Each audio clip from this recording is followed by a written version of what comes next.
हर खबर पर होगी आपकी पकड़। डाउनलोड कीजिए एबीपी लाइव ऐप।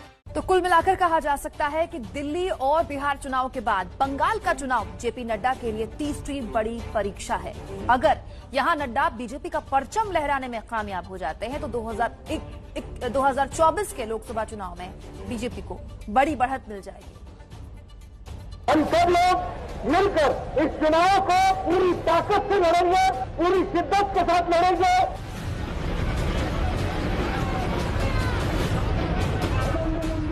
हर जगह, हर कॉन्स्टिट्यूंसी में, हर वार्ड में कमल खिले और कमल को ताकत मिले, यही मैं कहने आया हूं।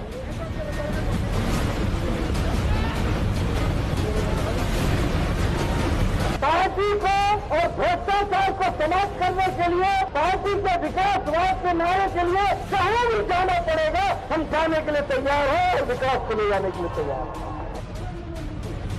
ये तस्वीर तब की है जब बीजेपी के अध्यक्ष जेपी नड्डा पिछले महीने हैदराबाद में नगर निगम चुनाव का प्रचार कर रहे थे।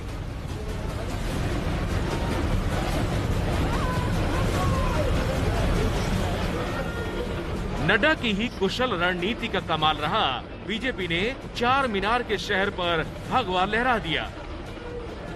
हैदराबाद की जीत को सियासी अस्त्र बनाकर बीजेपी अध्यक्ष जेपी नड्डा अब बंगाल के सियासी रण में उतर रहे हैं। अब ममता जी को बोलो क्या आयुष्मान भारत देंगे, ममता जी बोलती होबे ना होबे ना होबे ना की होबे ना। बुधवार और गुरुवार को बीजेपी अध्यक्ष बंगाल के दौरे पर रहेंगे और इस दौरान बीजेपी कार्यकर्ताओं को विजय का मंत्र देंगे। ये वो लोग करते हैं जो जान जाते हैं, पूरे 4 साल आपका दमन करते हैं और चुनाव के 5वें साल में लुभावने नारे देते हैं। ये है टीएमसी और बीजेपी वो है जो कहती है वो करके देती है, उसको पूरा करती है। बेहद सौम्य और सधे अंदाज में अपनी बात कह देने वाले जेपी नड्डा इसी साल की शुरुआत में पार्टी के अध्यक्ष बने। अध्यक्ष बनने के बाद ही उनके सामने दिल्ली चुनाव की चुनौती थी। दिल्ली में बीजेपी जीती तो नहीं, लेकिन पार्टी ने प्रदर्शन पिछले चुनाव की तुलना में बेहतर किया और साल के अंत में जिस बिहार चुनाव के हारने की चर्चा होने लगी थी, वो चुनाव जीतकर जेपी नड्डा ने देश को अपनी रणनीति का लोहा मनवा दिया। तब प्रधानमंत्री मोदी ने भी मंच से नड्डा की तारीफ की थी। ये चुनावी नतीजे भारतीय जनता पार्टी के हमारे राष्ट्रीय अध्यक्ष श्रीमान जेपी नड्डा जी की कुशलता और प्रभावी रणनीति का भी परिणाम है। नड्डा जी को जितनी बधाई दें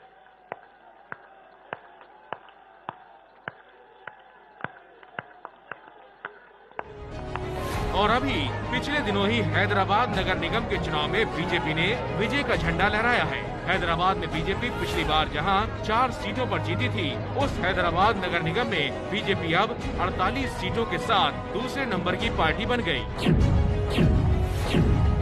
अगले साल अप्रैल मई महीने में 5 राज्यों में विधानसभा के चुनाव होने हैं।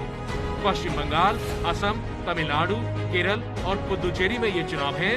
5 राज्यों में से सिर्फ असम में अभी बीजेपी सत्ता में है। जेपी नड्डा के सामने असम में बीजेपी की सत्ता बचाए रखने की चुनौती तो है ही, बंगाल में विजय हासिल करके मोदी और अमित शाह के सपनों को पूरा करने का लक्ष्य है। ऐसा नहीं है कि जेपी नड्डा सिर्फ विधानसभा चुनाव का लक्ष्य लेकर चल रहे हैं। 2024 के लोकसभा चुनाव को लेकर भी उन्होंने अपनी तैयारी शुरू कर रखी है। जेपी नड्डा 120 दिन के देशव्यापी प्रवास पर निकल चुके हैं। इससे पहले उन्होंने इसकी शुरुआत की है उत्तराखंड से और महीने के अंत में जेपी नड्डा यूपी के प्रवास पर रहेंगे। बीजेपी अध्यक्ष जेपी नड्डा के सामने आने वाली चुनौतियों में बंगाल भी शामिल है और इसी बंगाल के लिए बीजेपी ने ऐसी बिसात बिछाई है कि सीधे चेक एंड मेट वाली स्थिति पैदा हो सकती है। जिस जगह से ममता का उत्थान हुआ, बीजेपी वहीं टीएमसी के पतन की कहानी लिखना चाहती। लड़ाई लड़ाई लड़ाई चाय, लड़ाई लड़ाई लड़ाई चाय। बीजेपी के मिशन बंगाल को काउंटर करने के लिए ममता बनर्जी ने बंगला गौरव की तान फिर छेड़ दी है। वहीं पश्चिम बंगाल की सत्ता पर 10 साल से काबिज ममता को मात देने के लिए बीजेपी ने भी अपना अभियान और तेज कर दिया है। दरअसल बंगाल में चुनाव जीतकर प्रधानमंत्री मोदी देश की राजनीति में अपनी पकड़ और मजबूत करना चाहते हैं। यही वजह है कि बीजेपी अब बंगाल में अपना चुनावी प्लान तेजी से सेट कर रही है। बंगाल में ममता को घेरने के लिए बीजेपी कानून व्यवस्था, केंद्रीय परियोजनाओं को लागू न करने से लेकर अल्पसंख्यकों के तुष्टीकरण और नागरिकता संशोधन कानून का मुद्दा भी जोर शोर से उठा रही है। भक्ति मार्ग के प्रशस्त करने वाले, आध्यात्मिक चेतना को जगाने वाले लोगों की भूमि रही है और आज वही भूमि पर जिस प्रकार से अपीसमेंट की पॉलिटिक्स, तुष्टीकरण की पॉलिटिक्स चल रही है, इससे बंगाल की ये महान परंपरा आहत हुई है। दरअसल सीएए के बाद हिंदू शरणार्थियों को नागरिकता मिलेगी और इसीलिए बीजेपी इसके जरिए बंगाल में चुनावी ध्रुवीकरण कराने की तैयारी में है। वहीं ममता बनर्जी की नजर पश्चिम बंगाल के उन 28% मुसलमानों पर है जो उनकी जीत में अहम भूमिका निभाते रहे हैं। রাজনীতিতে তিন ধরনের লোক থাকে, একটা লোভী, একটা ভোগী, একটা ত্যাগী। সিপিএম হচ্ছে আজকে সবচেয়ে বড় লোভী, বিজেপি হচ্ছে ভোগী, আর তৃণমূল কংগ্রেস যদি করতে হয় আপনাদের হতে হবে ত্যাগী, ওদের পাল্লায় পড়বেন না। 2019 के लोकसभा चुनाव में बंगाल में मिली कामयाबी से बीजेपी के हौसले बुलंद हैं। बीजेपी को लगता है कि 2011 में जिस जगह से और जिस तरह से ममता बनर्जी ने लेफ्ट पार्टी को बंगाल की सत्ता से उखाड़ा था, उसी जगह से और उसी तरह से वो भी ममता को राज्य की सत्ता से बेदखल कर सकती है। और यही वजह है कि बीजेपी ने पश्चिम बंगाल के हुगली जिले की सिंगूर सीट और पूर्वी मिदनापुर जिले की नंदीग्राम सीट पर अब अपनी नजरें गड़ाती हैं, जहां से साल 2006 में ममता बनर्जी के लिए सत्ता की राह निकली थी। अभी तक सिंगूर के कृषक के लिए उन्होंने कुछ भी नहीं किया है। हम लोग आएंगे तो जो इंडस्ट्री वाला जो सिंगूर में चाहते हैं, जो कृषक का जो परिवार है वो लोग चाहते हैं सिंगूर में इंडस्ट्री आए। हम लोग भी चाहते हैं सिंगूर में इंडस्ट्री आए और उनका जो परिवार का जो भविष्य है, जो फ्यूचर है, जो है उसको नौकरी भी मिलेगा। नंदीग्राम की इसी जमीन से बंगाल की राजनीति में ममता की तृणमूल कांग्रेस के लिए सत्ता का रास्ता निकला था।